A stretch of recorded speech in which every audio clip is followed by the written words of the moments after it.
I'm good to travel. Okay, cool. For people I like. Okay. So, can you go ahead and introduce yourself? Sure. Please.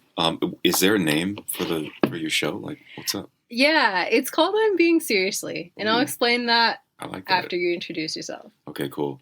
My name's Garth Trinidad, and I'm overjoyed to be here with my friend Alexis. Yay! Former production assistant and just all around badass. And can you explain what you do? What has been your career and stuff like that? Your titles?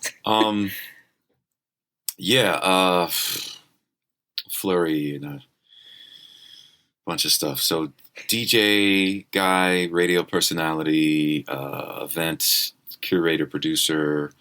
I produced some music and done a little music supervision and consulting, and just kind of want to spread the good culture around town and to people in the world. And I continue to do it, but on a much more sort of abbreviated basis these days, because I feel like I want to stay semi-retired and loose and just kind of get back to my other creative endeavors. So technically, are you retired?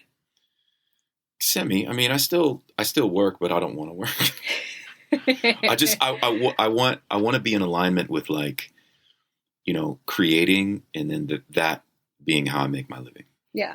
So I'm staying open, just kind of learning and being in the flow, learning to be in flow and being in flow. It's a daily practice. When did you start DJing? When did that career start? I started DJing because of radio. That was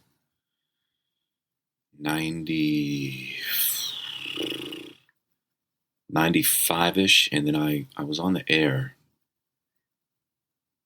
And I was at American Radio Network, ARN. I was just telling you about that place in East Hollywood in 94, 95. And so I started to learn radio and DJing then. But by the time I was on KCRW in 96, and people began to listen, and the booking started coming in, I really had to learn how to rock the ones and twos. And so I had friends that were really sort of already deep into the LA house party DJ community. And one of those guys was my roommate, DJ Mayo, Feel Free Entertainment. Big up 100 always, Chocolate Wax Buddhas. And so when he moved in, he moved all his DJ gear, and he's like, yo, man, you need to get up every day in the morning and use my gear. You're collecting records, get on the turntables and learn how to mix, learn how to do what you need to do. So that was mid 90s. Would you say he was your mentor in some way? Definitely one of them. Yeah. One of the first. Okay. Yeah. Did anybody ever tell you prior to that you have a good DJ voice? Yeah. Or you have a good voice for radio? Yeah, okay. So my voice was crazy during puberty. I had a crazy, scraggly, my voice didn't know what it wanted to do kind of voice. It was I'm sure other people wouldn't describe it, but personally looking back, it was like nails on a chalkboard. It was crazy. So when I hit 16, 17 years old and my voice dropped, I would be on the phone with operators, women, and they started to flirt with me. And a couple of them even asked me out. And I was like, oh, I'm really young. And they're like, oh, well, are you over 18? I was like, oh, no, I'm 17. Well, I can't. You call me back at this number when you turn 18 and we can go. I was like, oh my God. So the voice is actually doing things. And so a couple of them would say, you should be on the radio. So that's when it started. But I didn't start thinking about radio until my dad, when I was it was summer after high school. He kept giving me newspapers, go through the classifieds and find a job. You can't just be up in here not working. You can't eat all my food. Yeah. And I worked, I had summer jobs and stuff like that. So one of the jobs I found, or the opportunities I found, was the ARN. They had an ad in the paper, and that's how the whole radio thing started. They were like, hey, come down on audition and you could get paid for doing radio. I'm like, this looks like it could be something. And I was always trying to think outside the box. Yeah. Like, I didn't want a regular job. I Yeah. never wanted a regular. I never had a regular job. You know, I've always run from like that whole idea of having a job. Want to always kind of do my own thing. You know, Yeah. you could relate. You know. Yeah. So that's when that started. It was 93, 94 when I started going to ARN. Have you heard of that place, American Radio Network? I mean, it's not around anymore. No, I haven't. It was run by devil worshippers. They had a whole temple in the basement with a pentagram on the floor and everything. It was crazy. What? Yeah. Are you religious? No. Okay. Kind of used to be. Have you always? Okay. I grew up Catholic. You know the deal, right? Yeah, so did you? Yeah, we could go down that rabbit hole. I was traumatized. Say less. What do you think about radio now, like, and where it's going and the direction, like, where it's at right now? I think radio is bigger than it's ever been. You think so? Okay. Well, okay. So I consider podcast radio. Okay. Yeah, right? yeah. When I think of radio, I'm thinking of like mainly audio broadcasting. It doesn't have to be on a terrestrial network. It doesn't have to be AM or FM. So you have satellite radio. Uh-huh. You have internet radio. You have podcast networks. I feel like radio is huge around the world. Are you familiar with that app, Radio Garden? No. Okay.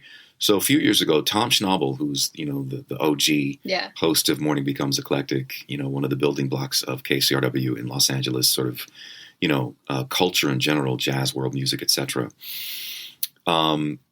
He hit me to this app called Radio Garden, and you download the app or go to the site, and there's just like a visual of Earth, right? And what you can do is like zoom in and turn the Earth, and you start seeing these lights pop up, and they're all radio stations around the world. And you click on those lights, and you can stream that station. That's so cool. Anywhere in the world. It's amazing. I guess it is. I guess when you look at radio, it is about perspective, because it could be so many things. And I guess what I'm used to is just like, you know, a radio station, like Kiss FM, KCRW. And that's, I guess you can interpret it differently now, because there's so many outlets to. So you think about radio, you're still sort of stuck on terrestrial like boomer ideas radio. Boomer radio. Word. Okay. I get that. Yeah. Okay. I honestly thought you would have maybe responded differently. I think that terrestrial radio is having a hard time because of how, you know, large audio broadcasting is. Yeah. You know, me and my friend were just having a discussion about this, because he started his radio station, like an online radio station. Which one? It's called Heady Radio. Ooh. Yeah. I already like it. And he actually used to be at KCRW too. So that's how we met too. Cool. So we kind of got inspired by just being there. So we were just talking about how, you know, he's doing that on his own, and I'm doing the podcasting right now, and how we're kind of considered disruptors for actual like old time radio. And we're kind of diluting this like audience in a way. But depending on, you know, if you stay true or consistent to what you're doing here, you can get something out of it. But there are a lot of people that are inconsistent with it. So they're also just diluting this whole audience of like listeners. So I think it's kind of cool. Are you doing any programming for Heady Radio yet? No. Okay. I don't have a lot of time. I have a full-time job, and I do this on basically my days off, on like my spare time. So no, but I did mention to him that I do want to be like a guest DJ eventually, just not right now, because like me being in the studio, I'm still getting adjusted to it. I've only been at the studio less than a year, and I'm still learning a lot of equipment stuff, a lot of programs, and I'm just like learning a lot. So I don't feel like I have a lot of time for things. Yeah, no, I feel you. I'm semi-retired and I have no time. It's crazy. Yeah. It's like, wait, what? Like my goal was to have more time, and it's like time is always getting sucked up somehow. So yeah, I totally understand. It's like I think the passion, you have to be in alignment with the passion in order to like make the time to pursue certain things, you know? Yeah. Yeah. Okay, so speaking of KCRW, how long were you there? Ooh, 90. I started volunteering in 94. Yeah, 94. So I was there like as a volunteer, you know, in the front office for a while. Yeah. Doing all that old school stuff, like answering phones and stuff. Pre-internet stuff, like literally, like if somebody called during the day, you know, and I was there at the front office, and they'd be like, "Oh, I was listening to Metropolis last night. You know, Jason played this song. Can I get a copy of the playlist?" I'd have to. They had a paper archive of playlists that the DJs were responsible for, and it would go in a folder in the front office. I would have to dig in the folder, find the date, photocopy the playlist, put it in an envelope with the person's address, and mail it to them. Damn. Stuff like that. That's crazy. You know, and then get people coffee and, you know, all that, do all those kind of running around on campus errands for people. Did events, and then I ended up, you know, working my way into the studios. I mentioned Tom Schnabel was the first person I trained with as a production assistant, and then I became Liza Richardson's PA for a while. And then she was the person that said, really was kind of like, "What are you doing here? This place is so white. We need like people of color. We need black people. We need like we've lost like all of that. And so here we are with like all these white programmers." Right. And I'm like, she's like, "Where's the soul? Like, so are you interested in doing anything like that?" And I'm like, "You know what, Liza? I would be interested." And she took me under her wing, and she mentored me. Tom mentored me. Jason mentored. I really learned how to like mix a certain way, because Jason allowed me to come to his house whenever I wanted to in the morning before he went to work. He set me up on his like DJ rig, and he's like, "All right, you can record your sets like this, whatever." So like I had a bunch of mentors actually. Oh, that's cool. Yeah. So, and Liza had this sick record collection, like unbelievable. And so she helped me like put together my demo. She let me raid her record collection to put together my demo, which I presented at the time to Chris Doritas, who was the music director and host of the morning show. And Chris was like, "Yeah, we should have him on." And so they started to like, you know, have me sub for different DJs, and then time slots opened up, and that's how Chocolate City was born. Nice. Yeah. And then, so what year did you exit KCRW? In mentally and literally. Mentally, it was an evolution, but I felt like even like during the pandemic, even when, you know, because there was a sad and lonely part to that, because like they stopped allowing like staff was on rotating days. In the evenings when the DJs were doing the nighttime stuff like me, no more production assistants were allowed. And I really thrived on having company. Right. Even if it was just the presence in the room with me, like there was an energetic exchange, and I really appreciated and enjoyed like having people with me in the studio. I mean, you remember, like I'd always have visitors, you know, or sometimes it was just me and you or whatever. We were just chilling, and I was doing my thing. And so when that stopped, I was like, "Oh man, it's crazy to like walk into this 3-story building and know that there's no one else here," you know? This is already when the move happened? Yeah, because the pandemic was like, you know, we were already in that new building. Yeah. Right. So mentally I was like, "Oh, this is weird. And it's weird to be on rotation and all this, you know, 2 weeks would be me. And then it was 2 weeks of like Travis in the evening. And then, you know, it was like, we called it the Rona rotation or whatever." But I was present because, you know, I loved playing and sharing the music like that. That was always my joy. Yeah. You know, in sharing. No different than like being in my living room playing records with people. You know, it's the same idea. But I left. It was February of 2021, and I went on vacation, and I just never came back.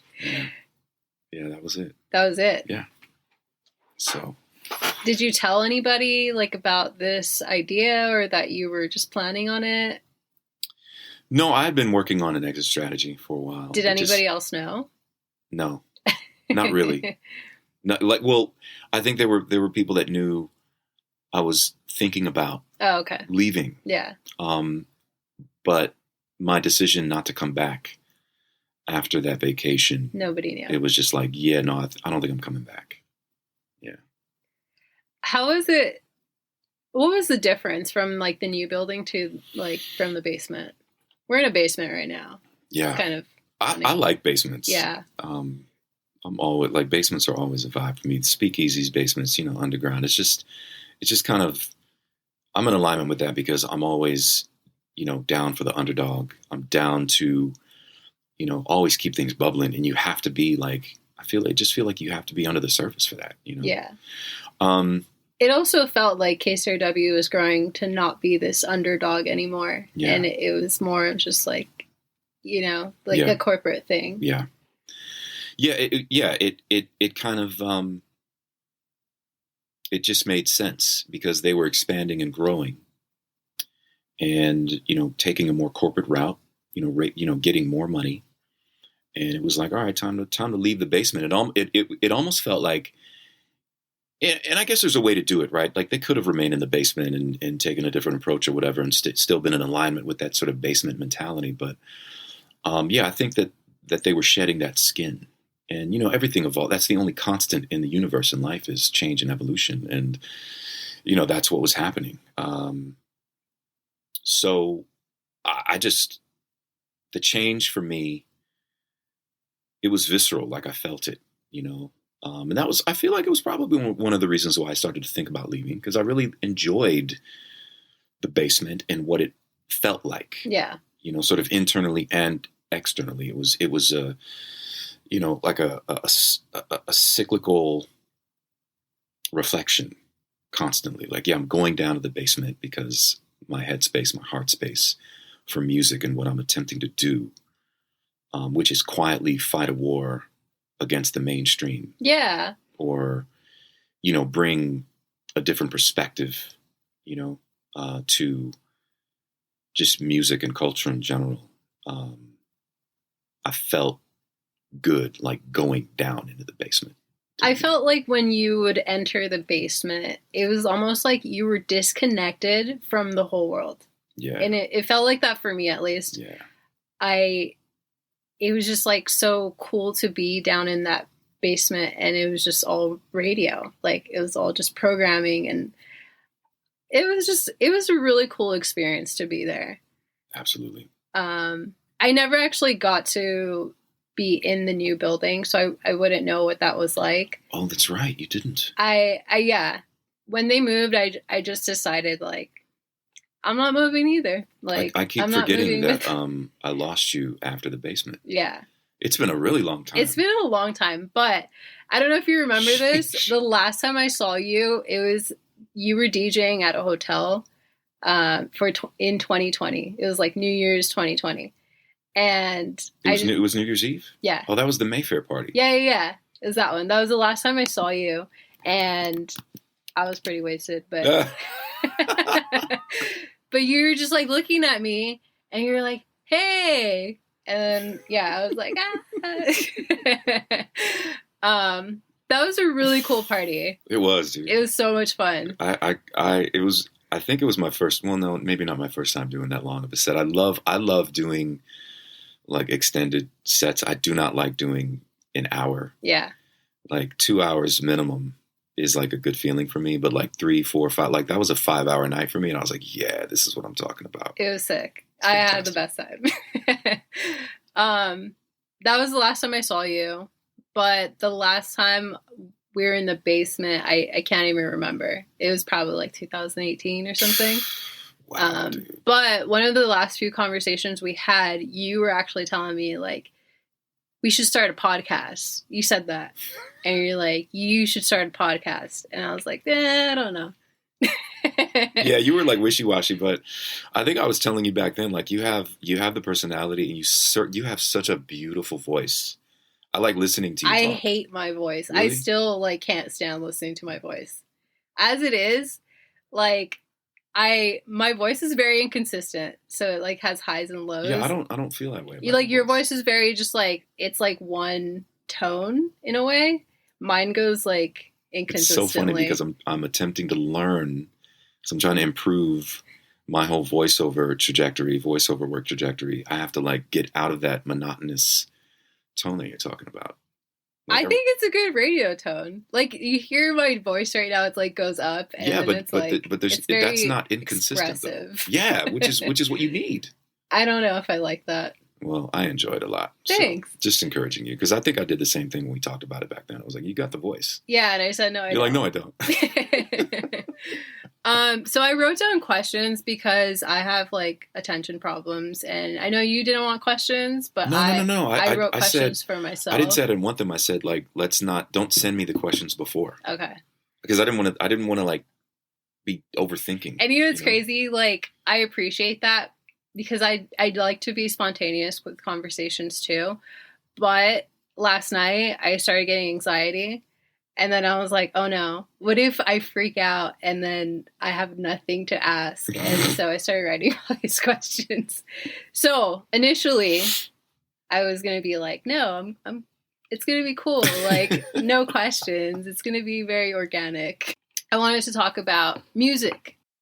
Like who has surprised you in music that has kind of possibly changed your mind about their music? Wow, that is like a question I wish I would have asked. Oh my, that's a phenomenal question, and it's quite like putting someone on the spot. I think that's a great question. I'm gonna have to sort of. You can think about it. I got to think about like. Well, it takes me back to the past because off mic we were talking about how you're a bit detached from music at the moment. Yeah. I did the same thing because my exercise for that was like. I wanted to get out of DJ brain, meaning when I listened to music, I could not help but think about how to utilize it.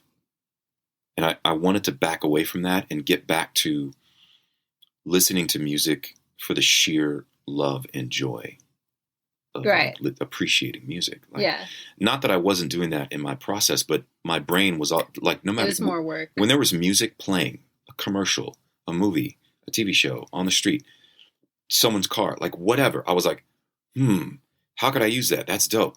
I should play that tonight. What is that song? It was just like working. Yeah.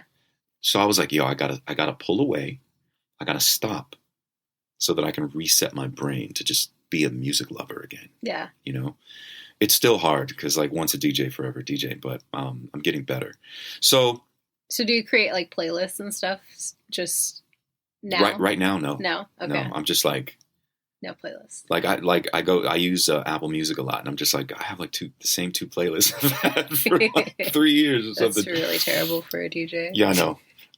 You only have 2 playlists. But, you know, I mean, my brain is so full of music. It's like usually what I'll do is like pull up an album or a single, like, oh, you know what, I'd love to hear that, and I just put that on. But yeah, I haven't made, because all I did was make playlists, you know what I mean? So it's just like kind of pulling away. So I'm still in that process. But who has surprised me? God, that's a great question. You can still think about it. I was just mentioning, for me, I actually read somewhere that the older you get, the more closed-minded you are, obviously, and I feel like that is very true, especially with like amongst Republican people and like very conservative people. And that actually applies with music as well. So the older you get, the more closed-minded you become to music. And that explains a lot why older people can't stand what the younger people are listening to. It's just, they've already closed their mind. So for me, it was a couple years ago, I started to realize that I was listening to the same bands, the same playlists, the same music, and I'm barely like branching out into being like forcing myself to be more open-minded to music again. Because I felt like when I was in my 20s, I was very open-minded to music, and I saved all these songs on Spotify, and then I would listen to them like a couple years later, and I'm just like, I hate this song. Like,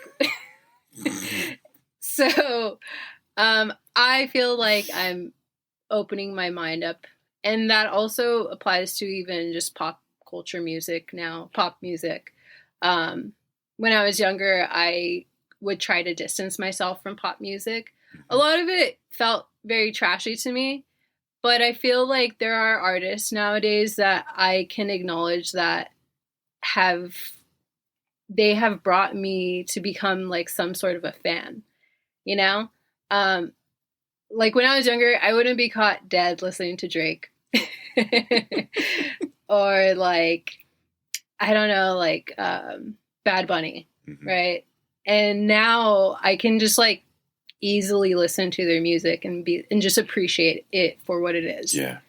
And they've also probably developed and grown as artists too, which is another reason possibly why they've just been able to open like a broader audience. Yeah.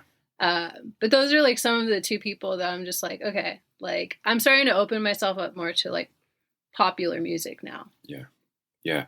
I feel you. Like I totally, it resonates with me because when you're at a place like KCRW in a city like LA, in a country like the US, there's kind of a different mindset going on where, like, for me, because of my sort of fandom or fanship of the station and what was happening there as far as like underground forms of music, be it, jazz world, electronic, dance, whatever, hip hop, etc.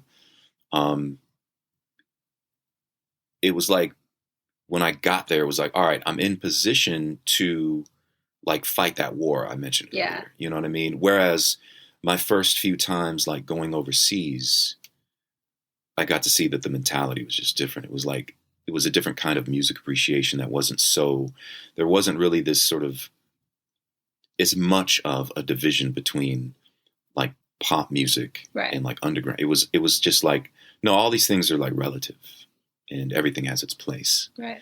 And that helped me sort of open up to, a different kind of music appreciation. I think even as a kid, obviously there were, I loved a lot of pop music, but when hip hop, because I consider myself a child of like the first hip hop generation. I was born in '74. So like by the '80s, I was like pop locking and breakdancing and the whole thing. And it was just like, that was my thing. And hip hop, especially then, was very underground, breaking through to mainstream popular culture. So there was already this attitude that I had as a kid. I feel like as a DJ, I viewed everything and programmed everything, even the most avant-garde, or whatever, even dance music and electronic music, through the lens of a child of hip hop.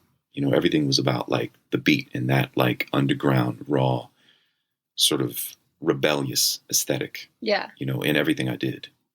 And I think it also reflects with even the house music that you choose too. I think you can tell there's a lot of like soulness in the house music that you choose. Definitely. Which I appreciated. Like you and Aaron, you guys were my favorite DJs because for some reason, like you could play it wasn't even the genre that like I really cared for, but it just had a lot of soul. And that was something that I appreciated a lot and my ears appreciated a lot, especially listening to it in the basement. Like the sound was just really good there. I don't want to get too far away from the first question. So my brain has been like thinking of examples. Okay, good. So you mentioned Drake. I'm going to say that Drake, I don't know that he surprised me, but I wasn't aware until I really started paying attention of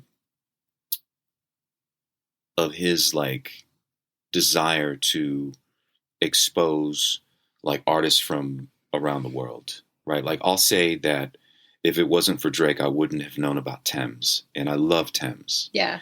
And he does that. Yeah. And I really appreciate that about him. And I'm not anti-Drake by any means. I appreciate his music. I don't care that, he's gone through all these sort of, iterations of influence with all the different people he's hung out with or whatever. Right. For me, it's just about his aesthetic and like how his music feels. And I think that's why he's successful and consistent. Yeah. So there are songs that I love that are Drake songs. And, I'm not ashamed of that at all. But like when I was on KCRW, it was rare. I don't know that I ever played like a Drake song. Yeah. But you can hear DJs now on KCRW like sliding in more mainstream songs. not even remixes and stuff, but like the actual songs, like you'll hear in a set. I'm like, okay, that's cool. I would say that Aloe Black got me. He kind of surprised me, and I thought about music differently because of him and because of the direction his shift of trajectory. Aloe was a person who was with me, like, back in the early 2000s, like making drops for Chocolate City for my radio show. He did this beautiful Spanish language version of John Legend's Ordinary People, because he has a very similar vocal quality to John. And when I played Aloe's Spanish version, everybody thought John had recorded the Spanish version. But yeah, Aloe would do like these dope like drops. He's a prolific, hip hop producer. Like, he made these just disgustingly good like beats. And then he had like a project with this cat named Exile, and he's a dope MC. He has bars. And then when he started singing, I was like, oh. And then he really took the soul music thing to heart, and that's what he pursued. And I did not expect that from him, because I really love what he did as a hip hop artist. Yeah. So I'd say he's an example. And then like what Anderson Paak did, I think, his sort of, I feel like he's a chameleon. And so he's gotten me to he surprised me in a few places and gotten me to think differently about stuff. It's funny. I had a specific question. What do you think about Anderson Paak? And it's because I have so much,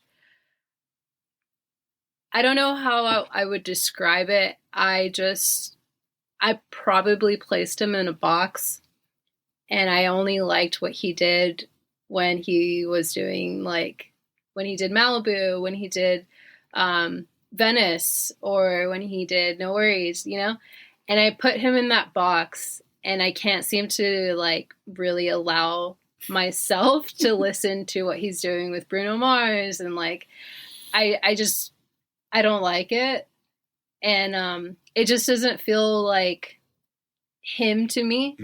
You know how people can't let go of Kanye West, and he like says he's Ye now, and nobody wants to accept that. That's kind of similar for me. Like, yeah, I get it. I don't want to let that go, because I thought that sounded a lot better than what he's creating now. How do you feel about him? I love Anderson, but the love I have, right, like the way I feel about like what he's doing has to do with like my knowledge of him as all those years as Breezy Lovejoy, knowing that he spent all those years like singing and playing drums in the church, having interviewed him numerous times, kind of like watching his evolution and enjoying like his spirit and like who he is. And even if I might not like what he's producing or putting out, like there's a part of me that's going to enjoy what he's doing, because I feel like he's an example of like what the journey of an artist could and should be. Like I agree. Like the artist should never, like the audience is always going to want to put the artist in a box. Yeah. But the artist should never allow that to happen. You know what I mean? And that's so many artist stories, of course, going back to the beginning of, artists doing art. But he makes me happy to like watch an artist at work. So I like you, I'm also stuck. Yeah. Especially on No Worries. Like No Worries is my joint.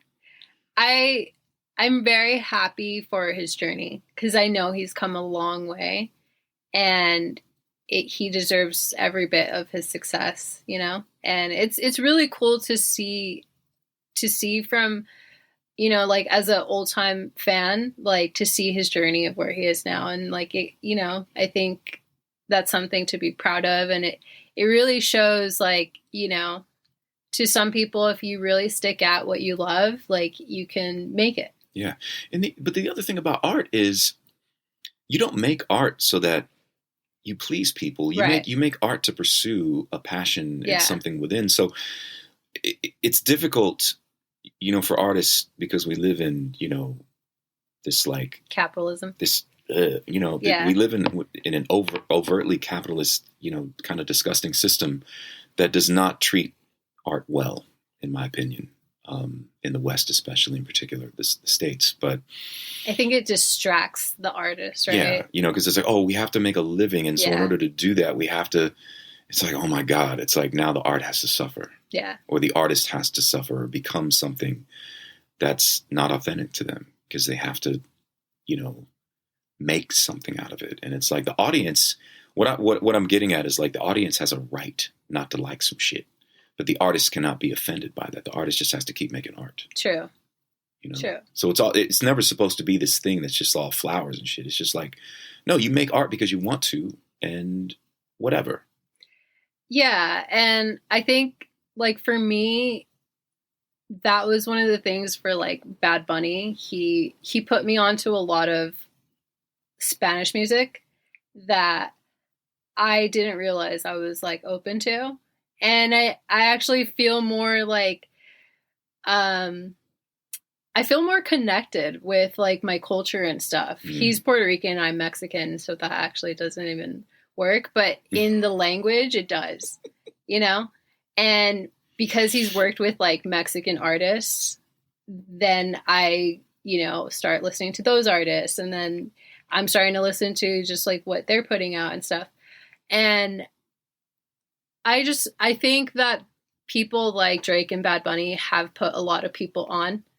And I think their influence it's kind of like a phenomenon in a way. And I think it's important, as maybe cheesy or corny as it sounds, I think like it's important to also be aware of that, to give them that type of credit, right? Absolutely. Because a lot of people don't want to give pop stars credit for like things, Of course. And like I said, I'm trying to be more open-minded for music now because I'm aware that my brain is like trying to tell me no.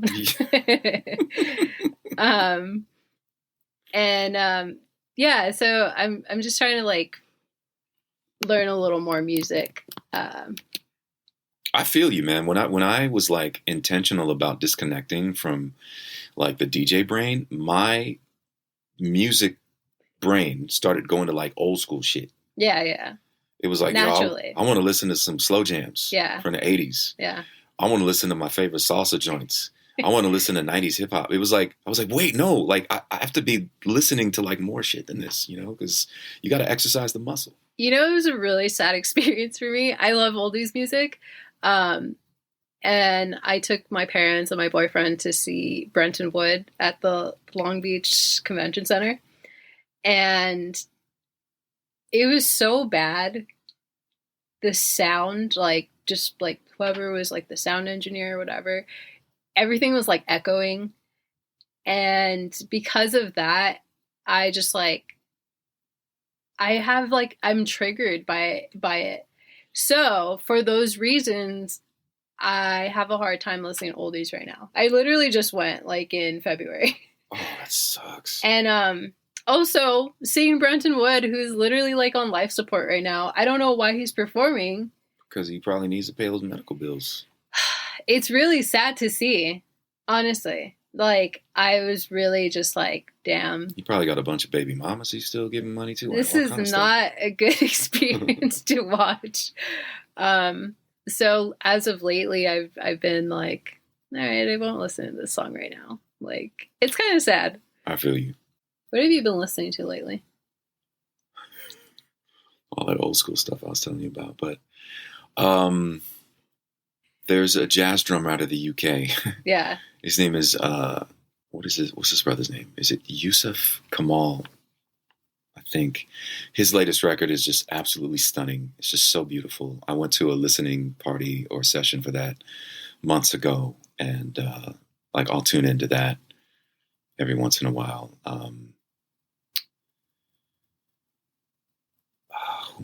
That's always like the worst question because it's funny, right? Because there's so much music in my head. I'm like, oh, I should know this. Anytime anybody asks me that, I'm like, No, I'm the same way. It's weird. I just thought for whatever reason you were better than me. No, I'm not. I'm probably worse than you are. So I was like, he has to know off the top of his head. But I mean, I'm listening to stuff and I'm just thinking like, Yeah. what am I listening to? No, I'm the same way too. Like I can't even answer I that might have question. to, some stuff will come to me. You're going to have to think about it. So bad, so bad. What have been your most memorable inspirations for a playlist? Have you ever felt inspired and you're like, I'm going to make a playlist out of this? Absolutely. I mean, that's how I program my shows. Like I have a playlist that I created a long time ago. It's a breakup playlist, and it's the cheesiest, corniest thing. It has like all the worst pop songs. That's so cool. Yeah. But I was inspired by a breakup to make that playlist, and then, you know, it helps you feel better over time. 2022, I did this like cool little sonic experiment where I used, because I'm almost like anti-social media. I'm really poor, really bad at social media. Me too. It sucks. It sucks because I have to like try to promote this thing and I'm really bad at it. So I'm just like, Same. Absolutely same.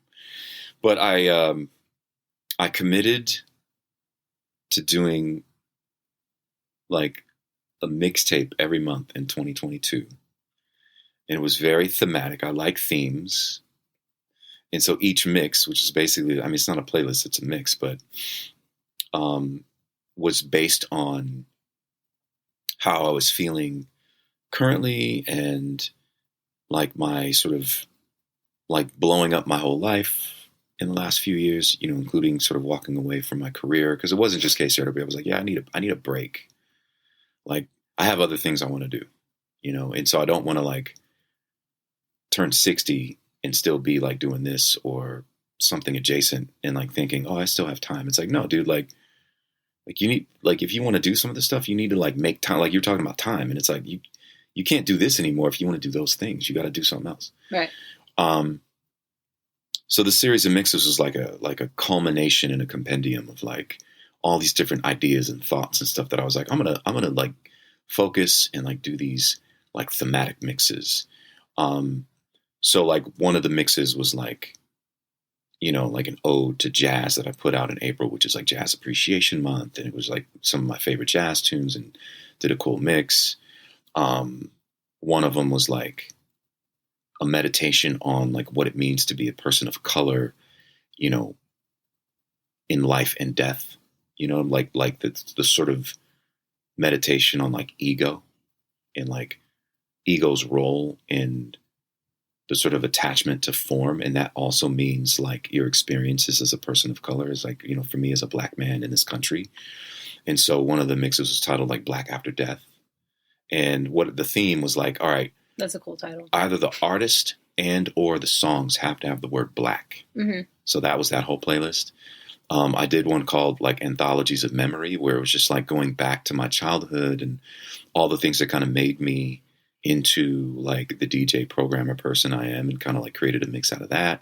There was like a full on like meditation on like love and breakup and all that kind of shit mix. There was like a sex tape mix.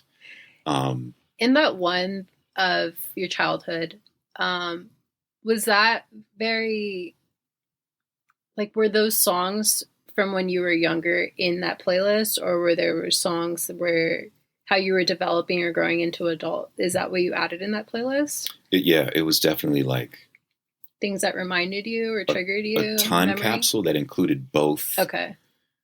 Like literal songs from my childhood. That's pretty cool. And then, you know, newer, like there was some Tori and Moi in there and like some other stuff. It was like, oh, okay, you put that in there too. So it was kind of like a life compilation of music, you know, but like just some random stuff. Yeah. You know, like I had like Outkast, you know, mixed up against like Quincy Jones. Like it was, you know, crazy stuff like that. And like new wave. It was bugged out. How do you find music? Like, do you intentionally, I know you're trying to distance yourself from like being on DJ mode, but like, how do you find music? Right now, what's been happening, because I haven't been sort of voraciously pursuing new music or even, discovering old stuff, I do a lot of Shazamming, like you could be anywhere. Yeah. Club, coffee shop, waiting room, on the street. Like people have pulled up to me playing something and I will like Shazam that shit, and try to get it. Yeah. Or like I've done that try to too. stay alongside. Like, oh, like, all right, it's okay. Got it. Movies, is a big thing. Like I love music supervisors for that reason. Yeah. I mean, same thing when I was, on the air and in the clubs or whatever, like music supervisors were like sharks. They were always coming up to me and swimming around. Like, what is that? What is that? What is that? Or like, directors would either call themselves or have their assistants or producers call me while I was on the radio. Like, hey, Michael Mann needs to know like what you're playing because he wants to use this for, this new movie he's working on with Jamie Foxx and Tom Cruise. Like, we need to know who is that? Oh, that's like that Salif Keita Oshun Ladi remix. Like that was always happening. Yeah. So I do the same thing as a Shazammer. Like, yo, what is that? So these days it's that. It's like a lot of Shazam and a lot of just paying attention to what's happening around me if I like something. Have you ever memorized like lyrics so that you type it in? Yeah, I have. Me too. Definitely. Yeah. I do that a lot actually, especially with oldies. Yeah. There's been times where like I'm in the parking lot and I hear someone like bumping music and then I can't Shazam it. So I'm trying to like listen for the lyrics. Yeah. And then I'm trying to like type them in. There's this one that I will not, like I have like 3 tabs open from it. It was like 5 years ago and it's still on my phone. And I just like typed in several types of versions of like these lyrics that I heard and I can't figure out what song this was. It was like a reggae song. And for the life of me, I just won't let it go. Don't let it go because it'll come to you. Yeah. You'll get it. I have the same tabs. I have tabs from like way back on my phone. Yeah, me too. That's so crazy. Yeah. And recently, because I was running out of storage because I have like to record these and everything, yes. I've had to delete some of my tabs. And so there have been some times. Do you translate them into your notes? No. I've been letting go of a lot of things in my phone, like just tabs of reminders. Music stuff you should figure out a way to keep, like screenshot them and I don't know, put them on a drive, like whatever, because music is an investment. Yeah, and it's crazy. I used to do that so often. I used to screenshot things and like hold on to the title of the artist or something, and I don't really find myself doing that anymore. And I feel like it's because I'm a little busy or occupied, and I really do need to preserve my storage before. I mean, eventually, hopefully, I get like better equipment. But for now, like I really do have to preserve my storage. Before I forget, another way I find music is through my kids. Oh, okay. One of my daughters, my middle child, who's a Pisces like dad. Happy birthday, Nadia! By the way, it's her birthday today. She's 19. She just touched down in South Africa. Damn, that's so cool. she's an adventurer. She spent the last couple of years of high school in Germany, and she's taking a gap year and moving around and stuff. She's doing all kind of great stuff. But she is like, punk rock music lover, extreme. She's a musician. She's been in bands and stuff. She like us back in the day. She listens to everything. So like when we hang out, like we'll listen to music together. Like she'll overtake the aux chord and play me stuff, or she'll be like, yo, what was that house song you were talking about? And I want to know more about house, and you need to like make a playlist for me, and we need to talk more about, like, she always wants to go down those rabbit holes. So she gets flowers because she keeps me like don't forget about like all the good music out there. Yeah. Hopeful. Yeah. So do your other kids, do they have an interest in music as well? Hell yeah. My son, who's 17, literally like told me, I don't want to get a job because it's going to infringe on my making playlist time. He's like I need my free time to make playlists. So, I'm like, all right, as long as you're doing well in school, like I'm not going to sweat you too much. I'll keep when they were younger, did you instill like or push music on them? Not push. They were just exposed. Okay. And they weren't just exposed. Like it was less so. They weren't really like around at home, like during my process. And I was really kind of in my headphones anyway when I was doing that. Yeah. They were just out with me. I took them everywhere. Yeah. You know, like when they were little, I would like walk on stage at the Hollywood Bowl with one of them in my arms and like let them talk to the crowd, like, you know, or they would be on stage with me in Chinatown during the DJ gigs or whatever.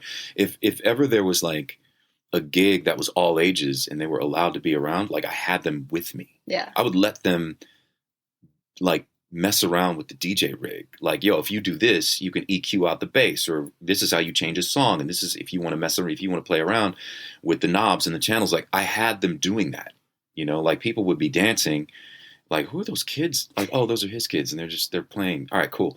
So they were just, it was just a matter of exposure. Yeah. You know, so when they were little, they were tuned in because they were always like, you know, I was always, let's go to this show and I'm going to host this. And did you want your kids to be heavily involved in music? No.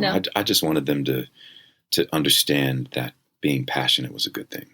You know, it didn't matter what, you know, there was never a conversation where I would suggest like, you should do this. It was just like, do what you love. Yeah. If you love it, let's do it. You just have to, my thing with them was like, as I was noticing what was happening, like with the sort of generations that they're in, the expectation for like immediate reciprocation for things, or like the having to earn something without really doing the work to earn it. Like, no, that's not how it works. Yeah. Like you have to do the work. Yeah. You know, you have a dream, but you have to do the work to build a dream. So. Yeah. And I think a lot of these like Nepo kids, they don't understand that. One of the things I respect about Shaq is that he said he's not going to, I think he's not going to put his kids in his will or something, or he's not going to give them money unless they go to college and finish college or something. And it's because he wants them to know how important work ethic is, and that they need to work for something before they even get any of his money. There's been a couple of, like, at least I've heard, like, celebrities, like, I think Jackie Chan has the same sentiment. Like, this is my money. Like, I worked for this. Yeah. They can, like, work for their own money. So, but yeah, you know, for me, it's like, I'll support you as long as, like, you're committed to doing something. Yeah. You know, like, just commit to if you're doing the work, if you're putting in the work, if you're going to school, if you're achieving, I got you. You know, that's how it works. But, yeah, you know, yeah, it's about the work.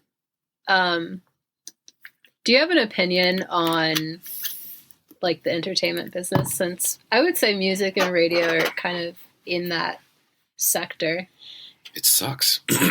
It's garbage. It's trash, man. Like, I mean, you know, capitalism and art just, it's hard, man. It's tumultuous. It's rough. It's warfare, and it's just exploitation. And then, you know, I think, you know, that's when you have the cosign, or you're, you know, a star at a certain level of entertainment. But, like, you know, if you're independent and you're doing things on your own, it's still a war, because you have to, like, do things on your own. Like, that's really hard work. I mean, we were talking about that when we were walking in here. Like, it's work.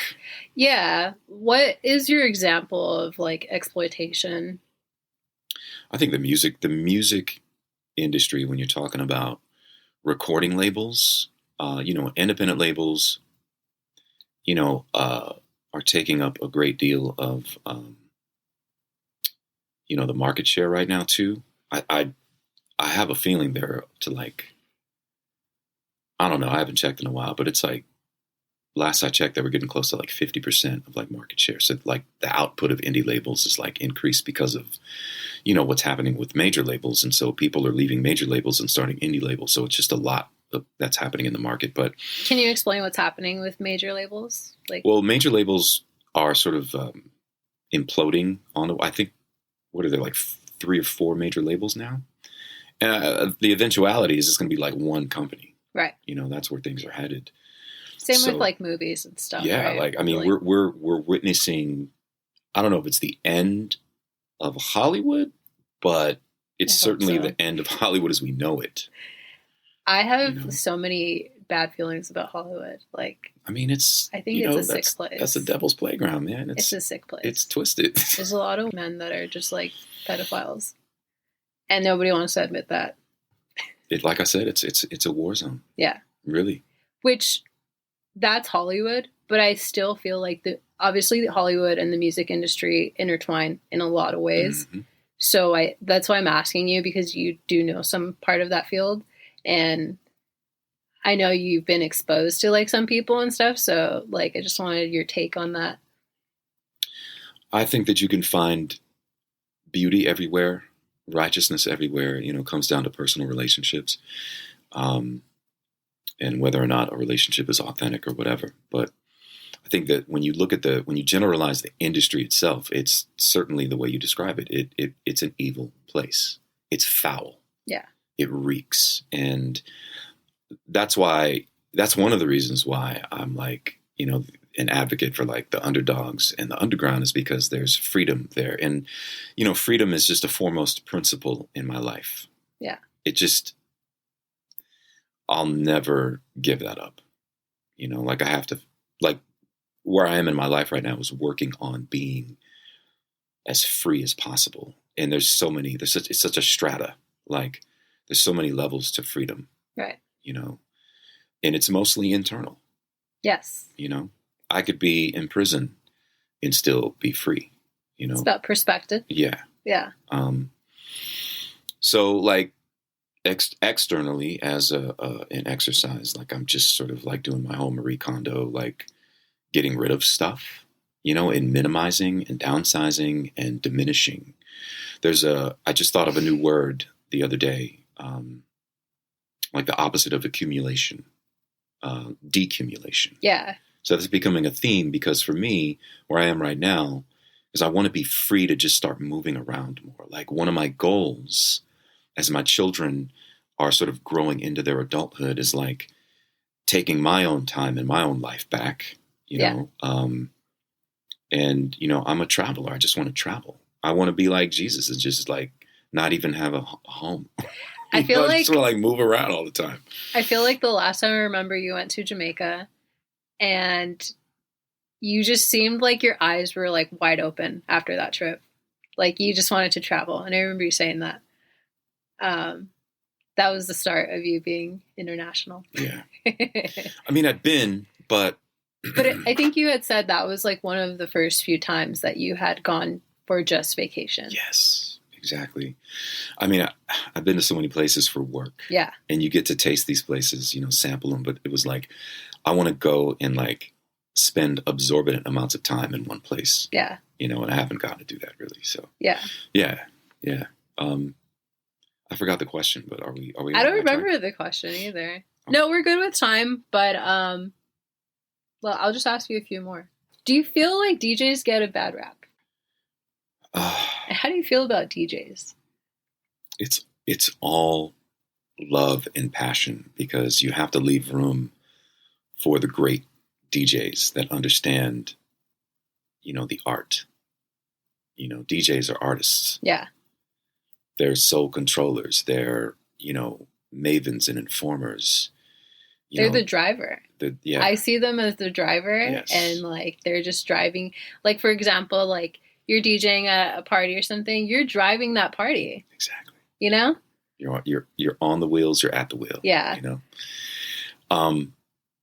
I think that, you know, pop culture does what it does, mainstream does what it does, and it, you know, co-ops and overtakes and exploits and uses and whatever. And there's a lot of good and bad in it. You know what I mean? Like, you know, the mainstream gets a whiff of something and it's like, oh, this is a new trend. This is great. This is whatever. And so it actually provides a great deal of opportunities for DJs and artists.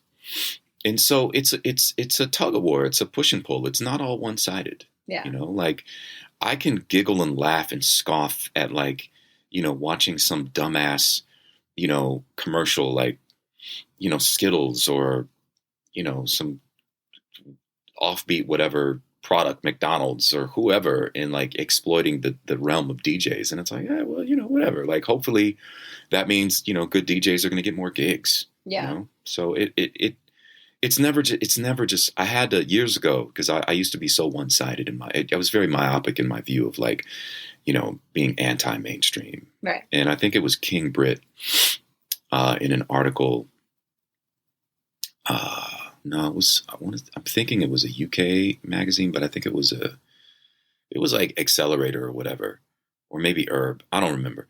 But someone was asking him because he had like an imprint deal with his boy Josh Wink, and what was the name of their imprint label? And it was it Sony? And so that was part of the question. The interview was like, how do you feel about like being under a major? He's like, well, it's like everything goes both ways. He's like, the majors help, get the budget that we need to like do some of the stuff that we want to do. That's true. He's like, so I can't hate. It's got to go both ways. It's a two-way street. Do you feel that there are a lot of people that have diluted the artistry of being a DJ? Absolutely, but that goes with the territory of being made. The mainstream samples. The mainstream is not about authenticity. The mainstream is about capitalizing on what's popular in the moment and then leaving it behind when it's no longer viable or it's no longer making money. I mean, hip hop is experiencing this in real time. Yeah, that was another thing I was going to ask you about. So, I mean, the mainstream, it's there for what it's there for. Right. So if you're an artist, it goes back to the conversation we were having about being an artist and the artist struggle. It's like, just make your art. Yeah. What do you think about like hip hop kind of leaning more into like pop?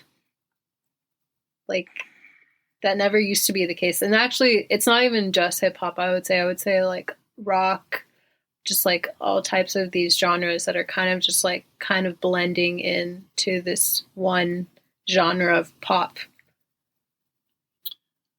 I have good and... Have you noticed that or no? Absolutely. Okay.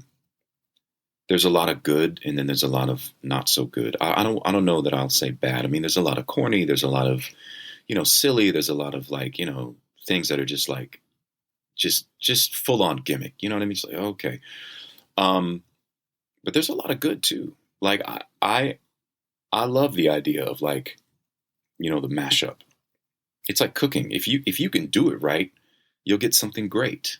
Yeah. But if you don't love it, if you don't really get it, if you're doing it to be gimmicky, if you're doing it to just like try to come up with something that you think is going to work for whatever reason, and then it's going to be like, bubblegum. It's going to be like whatever. It's going to be, and there's stuff like that's been happening since, the advent of popular music. Yeah. Like the gimmick stuff. I mean, What did you think about with like Jay-Z and Linkin Park? That was when I first started seeing like things blend. It takes me back to like Run DMC and Aerosmith. I was just about to say that. You know what I mean? Like that was the breakthrough. Yeah. And every once in a while, some hip hop and rock group is going to do something, but I don't know that that's really caught fire. But to your point of like the amalgamation of like, all things kind of being funneled into this like idea of like pop music, I don't know. It's good and it can be not so good. I think that the things that are really authentic and really like, hey, we have this idea and we want to make this work and we're feeling it. Like, great, be in the moment, make that shit and see what happens. But for everything else, it's just going to be, oh, I have an idea. If we could do this for that reason, and then that's just like, whatever. You know what I mean? Yeah. So. I haven't listened to the Jay-Z Lincoln. I mean, I don't even know what it was years ago. Yeah, I mean, I remember. It was like when I was a teenager. But I never listened. I just remember that. I was like, huh? Yeah, so. Do you have any rants or anything that you can go on? I love talking about rants. I don't really have a rant. I think what's happening sort of around the world with all these, wars and misinformation, it just reminds me like how, rampant ego is, when it comes to sort of this zeitgeist, this era, that we can't see past ego in order to like really get in touch with our humanity and our commonness.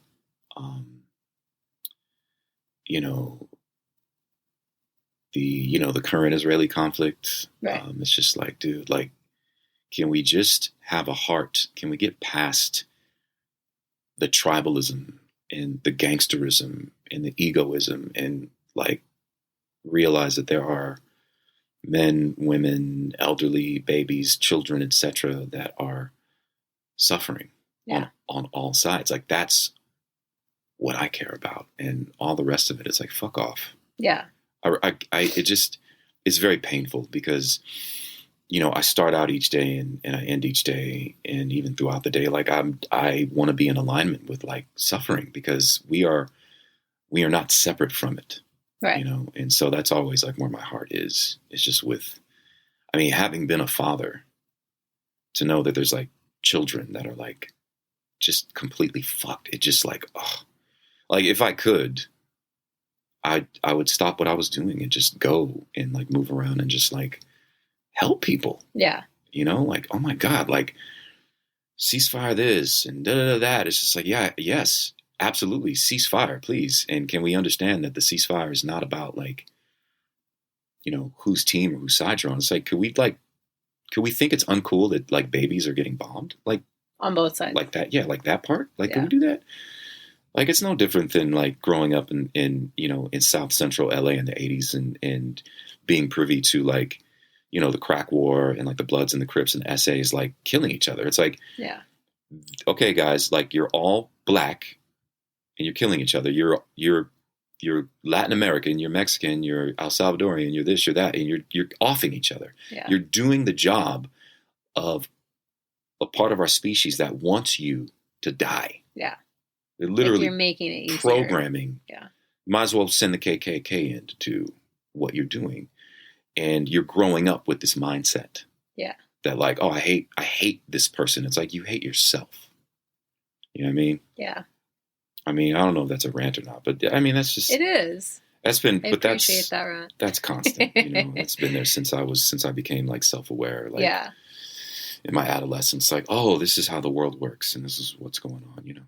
Yeah, and like you're mentioning, journalism is at stake right now. Oh my God. And it's mind-blowing what we're experiencing right now, because people are completely misinformed, and it kind of sucks because there's these big media houses that publish false information, and they're the first ones, and they have the advantage of spreading this information everywhere, versus like the authentic journalism, like the research, the actual what's happening. And that's what sucks, because a lot of people, the more I get older, I realize are very stupid. And so a lot of people are very gullible, and they're going to believe the first thing that they read. And that's where these media places like have that advantage. And yeah. It's just unfortunate, and it's really sick. It makes me a little pessimistic, but I'm still trying to like fight that. Because it's just, all of it's wrong. All of it. Well, things like ideas like, freedom of speech, and, like the philosophy of hope, and, the wanting to believe that there's good. We have to realize that that's always like been in the minority. Yeah. I think that this world, like this zeitgeist, our era, like the history that we're most privy to, like let's say the last 10,000 years or whatever. And I'm a believer that like human beings, like mankind, have been here for at least 1 million, if not more, years. But like what we know of history, and the role that ego has played in that's led us to this, is like we have to realize we, like the righteous of us, the people that want to be truly informed, the truth seekers, the people that are like, oh, like there's a oneness here. We're more connected than, the mainstream wants us to understand, because that's how they continue to like run shit. Right. And take advantage and exploit. Right.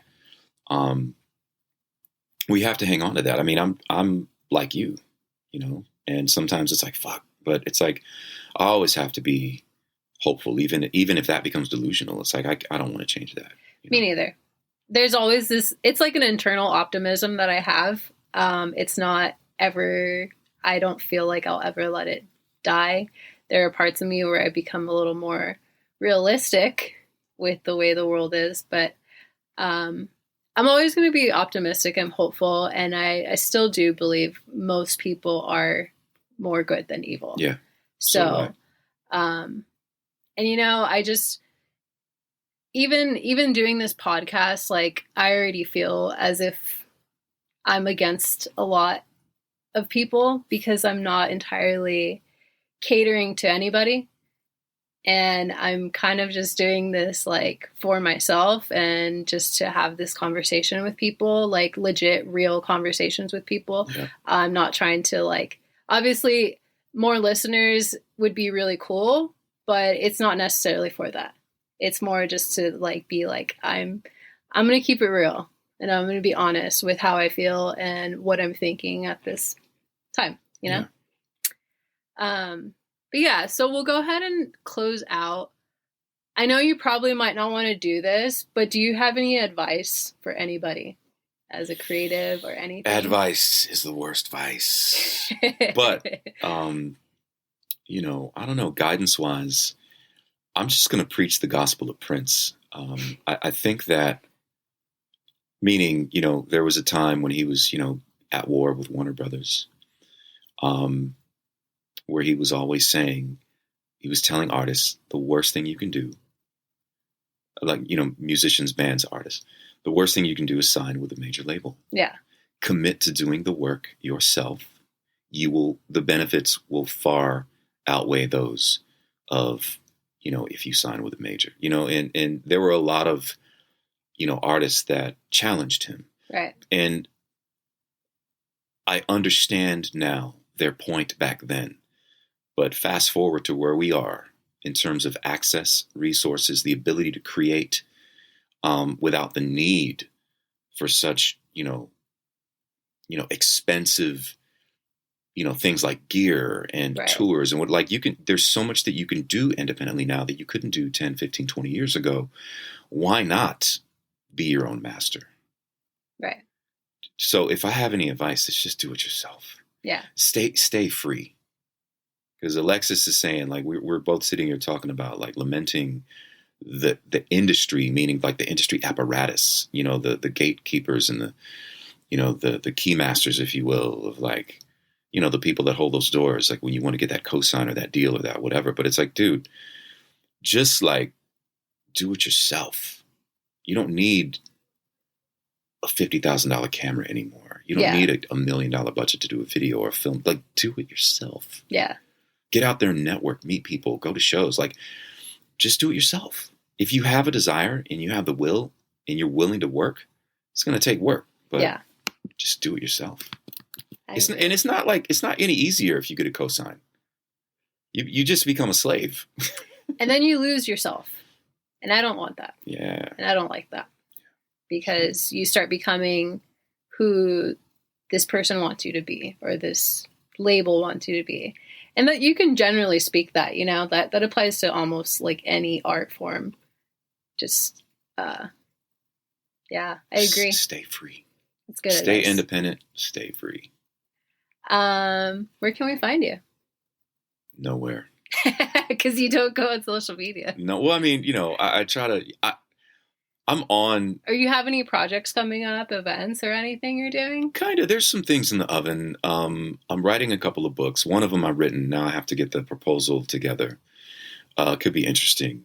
And then I have a film concept that's based on a book that I want to write about like my story in LA, but the underlying sort of narrative is how cities in particular, but the environment, if a person is raised in that environment, informs a great deal of their character, their style, their speech, their cadence, like their personality, So as an Angelino, like this book I want to write, the story I want to tell is kind of a love letter to LA.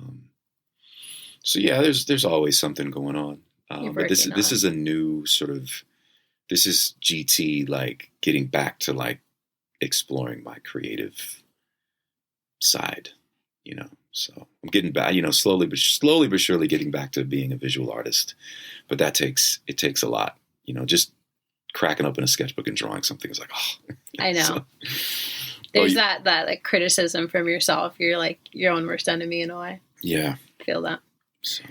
Thank you for doing this. Oh, I'm proud of you, dude. Thank you. I feel like, you know, hopefully like I was part of like the reason why you decided to go for this. It's great.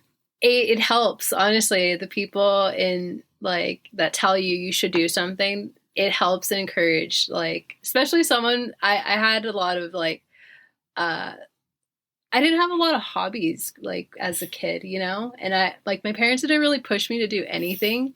So as I became an adult, it just kind of started like, I don't know what I want to do. What could I do? What should I do?